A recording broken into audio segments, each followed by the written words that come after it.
الحمد لله رب العالمين والعاقبة للمتقين والصلاة والسلام على سيد الأنبياء والمرسلين وعلى آله وأصحابه أجمعين. قال الله سبحانه وتعالى: لا تثريب عليكم اليوم إلى آخر الآية. صدق الله العظيم. கண்ணியத்துக்கும் பெருமதிப்புக்குரிய இஸ்லாமிய பெரியோர்களே, நண்பர்களே, தாய்மார்களே, அல்லாஹுடைய மாபெரும் கருவியால் இன்றோடு 10 நாட்களுடைய தராவிகளை நிறைவே செய்திருக்கிறோம். அந்த முதல் 10 என்று சொல்லப்படக்கூடிய ரஹ்மத்துடைய 10களை நாம் கடந்திருக்கிறோம். அல்லாஹுடைய ரஹ்மத்துகளை எவ்வளோ பெற்றுக்கொள்ள வேண்டுமோ அவ்வளோ நாம் பெற்றுக்கொண்டிருக்கின்றோமா என்று தெரியவில்லை. இருந்தாலும் மீதமுள்ள நாட்களிலும் அவரிடம் அதையெல்லாம் கேட்டு பெறக்கூடிய நல்ல நசீவுகளை எல்லாம் நமக்கெல்லாம் பொறுப்பானாக. இன்று நமக்கு ஓதப்பட்ட வசனங்களில் நம்முடைய சிந்தனைக்காக லா தஸ்ரீப அலைக்கும் அல்யௌம், அதாவது இன்று யூசுப் அலைஹிஸ்ஸலாமுடைய வரலாறை முழுமையாக ஓதப்பட்டது. அதிலே தாக்கி எவ்வளவோ கடினமான நிலைகளை கொடுத்த தன் சகோதரர்களை மன்னித்த அந்த சம்பவங்கள், அந்த விஷயங்களை அல்லாஹ் சொல்லி காட்டுகிறார். லா தஸ்ரீப அலைக்கும் அல்யௌம், இன்று யாரும் பழிவாங்குதல் கிடையாது. எவ்வளவு கோபமான சூழ்நிலைகள் நாமெல்லாம் அறிந்ததுதான். தன்னுடைய சகோதரனை பொறாமையினால் கிணற்றில் தள்ளிவிட்டு கொலை செய்வதற்கான முயற்சி, அதுக்கு பிறகு நீண்ட நெடுங்காலங்களுக்கு பிறகு அவருடைய யூசுப் அலைஹிஸ்ஸலாமுடைய வாழ்க்கையில் நடந்த பெரும் சம்பவங்கள், ஜெயிலில் இருந்தது, சிறை கைதியாக இருந்தது, இது போன்ற விஷயங்களை எல்லாம் சொல்லிவிட்டு அதே கிணற்றில் தள்ளிய தன் சகோதரர்கள் தன்னிடத்திலே உதவிக்காக வருகின்ற பொழுது அதை நிறைவேற்றிய அந்த சம்பவங்களை அல்லாஹ் அழகாக சொல்லி காட்டுகிறார். இந்த ஆயத்துடைய அடிப்படையிலே மன்னிக்கக்கூடிய குணம் இருக்கிறதே, அது ஒரு பெருங்குணம். மன்னிக்கக்கூடிய குணம் இருக்கிறதே, அது ஒரு பெருங்குணம். நாம் நினச்சிக்கிட்டு இருக்கிறோம், எனக்கு அவர் மேலே கோபம், நான் அவரை மன்னிக்காமல் இருக்கிறதுனால அவருக்கு நஷ்டம் நினச்சிக்கிட்டு இருக்கிறோம். இல்லை, உடலியல் வல்லுநர்கள் என்ன சொல்கிறாங்கன்னா, யாருக்காவது ஒருத்தர் மேலே உங்களுக்கு கோபம் இருக்குன்னா அவரை நீங்கள் மன்னிக்காமல் இருக்கும் காலமெல்லாம் உங்களுடைய உடல் நலத்திற்கு தான் பாதிக்கும். எப்பொழுது நீங்கள் அவரை மன்னித்து விடுவீர்களோ உங்களுடைய உடல்நிலைகள் சரியாகின்றன. நம்ம இன்னைக்கு என்ன நினச்சிக்கிட்டு இருக்கிறோம், அவர் மேலே எனக்கு கோபம், நான் அப்படியே அவங்கள குருன்னு இருக்கிறேன், அவர் என்னை பார்த்தா பயப்படுறாரு நினச்சிக்கிட்டு இருக்கிறோம் நம்ம. ஆனால் விஷயம் அப்படியே தலைகீழ். எப்போ அடுத்தவர்களை மன்னிக்கக்கூடிய பழக்கங்கள், அந்த எண்ணங்கள் நம்மிடத்தில் வருகிறதோ நம்முடைய உள்ளங்கள் சரியாகின்றன என்பதாக சூஃபியாக்கள் சொல்லி காட்டுகிறார்கள். ஒரு நேரத்தில் நபி ஸல்லல்லாஹு அலைஹி வஸல்லம் அவர்கள் சபையில் அமர்ந்து கொண்டு சிரிக்கிறார்கள். இது மாதிரி 2-3 தடவை நபி சிரிச்சிருக்கிறாங்க. சஹாபாக்கள் கேட்குறாங்க, யா ரசூலல்லாஹ், என்னுடைய தாயும் தந்தையும் தங்களுக்கு அர்ப்பணமாகட்டும், நீங்கள் ஏன் சிரிச்சிங்க அப்படின்னு சொல்லி. நபிசா சொன்னாங்க, 2 அடியார்கள் அல்லாஹ்விடத்தில் முறையிடுறாங்க. என்னன்னா, அல்லாஹ்வுடைய சன்னிதானத்தில் 2 பேர் நிற்கிறாங்க. ஒருத்தர் சொல்கிறாரு, யா அல்லாஹ், உலகத்தில் வாழக்கூடிய காலங்களில் இந்த நபர் எனக்கு அநியாயம் செய்திருக்கிறார், ஆகவே அந்த அநியாயத்தை இப்பொழுது எனக்கு தீர்த்து கொடு என்று கேட்கிறார். தீர்த்து கொடுப்பதென்றால் என்ன செய்வது? அநியாயம் செய்தவருடைய நன்மைகளை எடுத்து செய்யப்பட்டவருக்கு கொடுக்கப்பட வேண்டும். அல்லாஹ் சொல்லுகிறான், அவரிடத்திலே ஏதாவது நன்மை இருந்தால் தானே உங்களுக்கு எடுத்துத்தர முடியும். அவர்கிட்ட நன்மையே இல்லை, இப்போ எப்படி உங்களுக்கு செய்கிறது என்பதாக அல்லாஹ் கேட்பதாக நபி சொல்லுகிறார்கள். அப்பொழுது அந்த அநீதம் செய்யப்பட்ட நபர் சொல்லுகிறார், அவர்கிட்ட நன்மை இல்லைன்னா பரவாயில்ல, ஏன்ட்டு தீமையை அவர்கிட்ட கொடுத்துருங்க யா அல்லாஹ். எவ்வளவு பெரிய கொடுமையான நாள் தெரியுமா? எனக்கே வழி இல்லை, எனக்கே நன்மை இல்லை, நானே சொர்க்கம் போவானான்னு தெரியலை.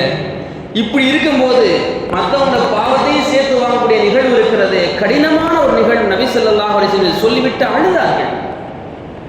என்னுடைய ஒரு அடியான் இப்படி அடுத்தவருடைய பாவச்சுமைகளை சுமக்கின்றானே என்று நபிசாசம் இந்த வார்த்தைகளை சொல்லிக் கொண்டிருக்கும் போதே அழுகிறார்கள். அந்த பாவத்தை எல்லாம் யா அல்லாஹ், எனக்கு அநீதம் செய்தார் அல்லவா, அவர் மேலே சாட்டிடு என்பதாக அந்த மனிதன் அல்லாஹ்விடத்திலே வாதிட்டு கொண்டு இருக்கிறார். அல்லாஹ் சொல்கிறான், அவனுடைய தலையை உயர்த்தி பாருங்கள், தலையை உயர்த்தி பார்க்கிறான். அந்த அநீதம் செய்யப்பட்ட நபர் உயர்த்தி பார்க்கிறார். ஒரு பெரிய மாளிகை, மாட மாளிகை, அதை வர்ணிக்க முடியாத அளவுக்கு உண்டான எல்லா செல்வங்களும் இருக்கிறது. அல்லாஹ் சொல்கிறான், இதை யார் வாங்கிக் கொள்கிறார்கள் அப்படின்னு கேட்கிறான். யார்கிட்ட அவ்வளோ நன்மை இருக்குது, வாங்குற அளவுக்கு யார்கிட்ட நன்மை இருக்குது என்பதாக அவன் அங்கலாயப்பட்டுக் கொள்கிறான். அல்லாஹ் சொல்கிறான், நீ கூட அதை வாங்கிக்கலாம் அப்படிங்கிறான். யாரு? அநீதம் செய்யப்பட்ட நபரை பார்த்து அல்லாஹ் சொல்லுகிறான், நீங்க கூட அதை வாங்கிக்கலாம். யாரெல்லாம் நான் எப்படி வாங்க முடியும், அவ்வளோ நன்மை என்கிட்ட இல்லையே. இல்லை, நீங்களும் வாங்கிக்கலாம். யாரெல்லாம் நான் எப்படி வாங்குறது, நான் எப்படி வாங்க முடியும்? அல்லாஹ் சொன்னானாம், நீங்கள் அவரை மன்னித்து விட்டால் அதை வாங்கிக் கொள்ளலாம். நபி ஸல்லல்லாஹு அலைஹி வஸல்லம் இந்த சம்பவத்தை சொல்லிவிட்டு சிரித்தார்கள். என்னுடைய அடியானை மன்னிக்கக்கூடிய அந்த குணங்களை கொண்டு அல்லாஹ் எவ்வளவு உயர்த்துகிறான் பார்த்தீர்களா? அடுத்த நபர்களை மன்னிக்கக்கூடிய அந்த குணங்களின் மூலமாக அல்லாஹ் எவ்வளவு உயரமான இடத்துக்கு கொண்டு செல்கிறான் பார்த்தீர்களா என்று நினைத்து நான் புன்முறுவல் பூத்தேன் என்பதாக நபி ஸல்லல்லாஹு அலைஹி வஸல்லம் சொல்லி காட்டினார்கள். கண்ணியத்துக்குரிய மேலான பெரியவர்கள் நண்பர்களே, நாம் நம்முடைய வீடுகளிலே, நம்முடைய மனைவி மக்களிடத்திலே, நாம் பணி செய்யக்கூடிய இடங்களிலே, நம்மள்கிட்ட பணி செய்யக்கூடிய ஆள்களிலே நாம் கோபத்தை வெளிப்படுத்தக்கூடிய எல்லா நிலைகள் ஏற்பட்டாலும் கூட நாம் அதை மன்னித்து சகித்து கடந்து செல்கின்றோமா என்பதுதான் நாம் பார்க்க வேண்டிய விஷயம். அல்லாஹ் சொல்லி காட்டுகிறான், சில அமல்கள் இருக்கிறது, அந்த அமல்களுக்கு நான் தான் கூலியாகிறேன். அது நமக்கெல்லாம் தெரிஞ்சும். முதல் விஷயம் என்ன? நோன்பு. நோன்புக்கு என்ன கூலி? நான் தான் கூலி. அல்லாஹ் சொல்லுகிறான், நோன்புக்கு நான் தான் கூலி. இன்னொரு அமல் இருக்கிறது. முதல் விஷயம், அல்லாஹ்வே கூலியாகக்கூடிய மிகச்சிறந்த ஒரு அமல் எது? நோன்பு வைப்பது. இன்னொரு அமல் இருக்கிறது, அதற்கும் அல்லாஹ்வே கூலியாகிறான். என்ன தெரியுமா? தனக்கு தண்டிப்பதற்கான, கண்டிப்பதற்கான, கோபப்படுவதற்கான எல்லா வாய்ப்புகளும் இருந்து ஒரு மனிதனை மன்னிக்கக்கூடிய தகுதி ஒருவனுக்கு வறுமையானால் அதற்கு கூலி நானே ஆகிறேன் என்பதாக அல்லாஹ் சொல்லி காட்டுகிறான்.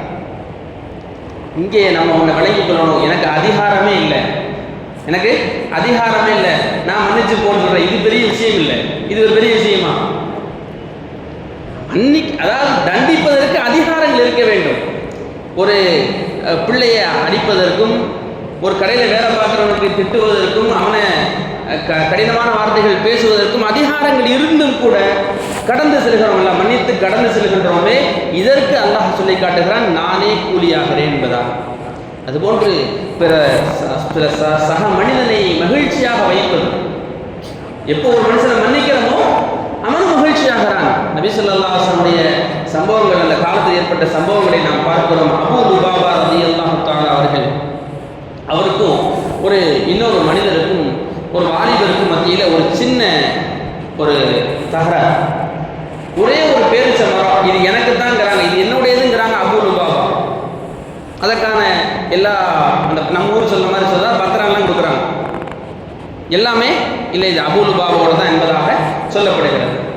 நபி ஸல்லல்லாஹு அலைஹி வஸல்லம் வாதி பிரதிவாதங்கள் நடந்து நபி சொல்லிட்டாங்க, ஆமாம் இந்த மரம் அபூ லுபாபாவோட அப்படின்னு சொல்லி. அந்த வாலிபர் கவலையாக செல்கிறார், எனக்கு அந்த கிடைக்கலையே. அப்போ நபி ஸல்லல்லாஹு அலைஹி வஸல்லம் அபூ லுபாபாவை கூப்பிட்டு சொன்னாங்க, சொர்க்கத்தில் ஒரு மரம் உங்களுக்கு தரேன், சொர்க்கத்தில் ஒரு பெரிய தோட்டம் உங்களுக்கு தரேன், அந்த ஒரு மரத்தை கொடுத்துருங்களேன் அப்படின்னு சொல்லி. அபூ லுபாபாவுக்கு என்ன யோசிச்சாலும் தெரியல. இல்லை யாரை சொல்கிறா, அதை பற்றி நீங்கள் வற்புறுத்தாதீங்க. என்ன சொல்லிட்டாங்க? அந்த ஒரு மரத்தை நான் கொடுக்கறதா இல்லை, எனக்கு அது தேவைப்படுது. நபி சொல்றாங்க, சொர்க்கத்தில் தரையா உனக்கு. யார சொல்ற, ரொம்ப வற்புறுத்தாதீங்க சொல்றாங்க. அபூ லுபாபா நபியிடத்திலே மறுத்து பேசுகிறார். இதெல்லாம் கேட்டுக்கிட்டு இருந்த, இந்த சம்பவங்களை எல்லாம் பார்த்து கேட்டுக்கொண்டிருந்த அபூ தஹ்தஹா ரலியல்லாஹு ஒரு மிகச்சிறந்த ஒரு சஹாபியை நேராக வந்தார். அபூ லுபாபா, இந்த ஒரு மரத்தை எனக்கு தாங்க, இந்த ஒரு மரத்தை எனக்கு தாங்க. மதீனாவில் இன்ன இடத்துல 100 மரம் கொண்ட ஒரு தோட்டம் இருக்குது, அது ஏன் அதை நான் உங்களுக்கு தந்துடுறேன். அபூ லுபாபா அப்படியா, சரி. என்ன செய்றாரு? அந்த 100 மதீனாவுடைய இந்த இடத்துல 100 ஒட்டகங்களுக்கு 100 பேரிச்ச மரங்கள் கொண்ட அந்த தோட்டத்திற்கு பகரமாக அபூ லுபாபாவிடமிருந்து அபூ தஹ்தஹா ரலியல்லாஹு இந்த ஒற்றை பேரிச்ச மரத்தை வாங்கிக் கொள்கிறார்கள். வாங்கியாச்சு. நேர நபிட்ட வராங்க, யார சொல்லலாம், அபூ லுபாபாவுக்கு நீங்க ஒரு வாக்குறுதி கொடுத்தீங்க. என்ன? இந்த ஒற்றை மரத்தை அந்த வாலிபருக்கு கொடுத்தால் சொர்க்கத்தினுடைய தோட்டங்கள் கிடைப்பதாக வாக்குறுதி கொடுத்தீர்கள், நான் செஞ்சா எனக்கும் கிடைக்குமான்னு கேட்டாங்க. நான் செஞ்சா எனக்கும் அந்த வாக்குறுதி கிடைக்குமான்னு கேட்டாங்க. நபி சொன்னாங்க, நிச்சயமாக உங்களுக்கு கிடைக்கும்னு சொன்னாங்க. உடனே அவர் அந்த ஒரே ஒரு மரத்தை அந்த வாலிபருக்கு கொடுத்தார். அந்த வாலிபர் ரொம்ப சந்தோஷமா போனார். ஏன்னா அவருக்கான எந்த ஒரு ஏற்பாடுகளும் வாழ்க்கை துணைகளும் கிடையாது. வாழ்க்கையுடைய அடுத்த கட்ட நகர்வுக்கான ஏற்பாடு அந்த ஒரே ஒரு மரம் தான்.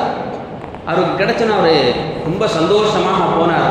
ஒரு போரில் அபூ தஹ்தஹா ரலியல்லாஹு வெட்டுப்பட்டு ஷஹீதாகக்கூடிய நிலையில் இருக்கும்போது நபி ஸல்லல்லாஹு அலைஹி வஸல்லம் சொன்னாங்க, உங்களுக்கான பேரிச்சந்தோட்டங்களும் கனிகளும் உங்களை தேடிக்கொண்டிருக்கிறதுன்னு சொன்னாங்க.